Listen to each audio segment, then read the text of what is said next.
చార్ధామ్ యాత్రకు భక్తులు పోటెత్తడంతో ఉత్తరాఖండ్ కిలోమీటర్ల మేర ట్రాఫిక్ నెలకొంది. బద్రీనాథ్, కేదార్నాథ్ ఆలయాల మార్గాలు కిటకిటలాడుతున్నాయి.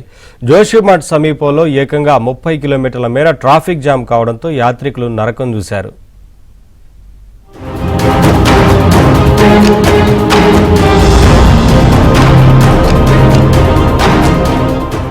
హిమాలయాల్లో చార్ధామ్ యాత్రకు భక్తులు పోటెత్తడంతో కేదార్నాథ్ నడక మార్గంలో అడుగు వేయడానికి కూడా ఖాళీ లేనంత రద్దీ నెలకొంది.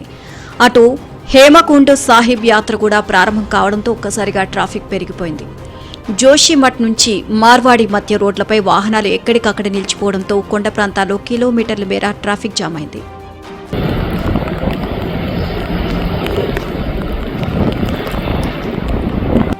గడిచిన 3 రోజులుగా ట్రాఫిక్ నరకంలో చిక్కుకున్న యాత్రికులు అల్లాడిపోతున్నారు. గంటల తరబడి వాహనాల్లోనే గడపాల్సి రావడంతో కనీసం తాగడానికి నీరు, తినడానికి ఆహారం కూడా దొరకని దారుణమైన పరిస్థితి నెలకొంది. రోడ్లపై ఉన్న గుంతల్లో వాహనాలు ఇరుక్కుపోవడంతో పరిస్థితి మరింత జటిలంగా మారింది. భక్తుల రద్దీని ప్రభుత్వం మరింత పగడ్బందీగా నియంత్రించాలి అనే డిమాండ్ వ్యక్తమవుతోంది.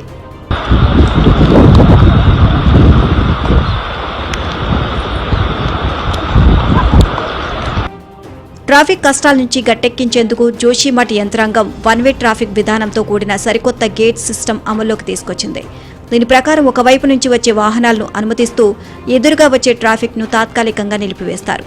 ప్రతి 30 నిమిషాల వ్యవధిలో ఇరువైపుల వాహనాలు రాకపోకలను నియంత్రిస్తూ పోలీసులు ప్రస్తుతం పరిస్థితిని చక్కదిద్దుతున్నారు.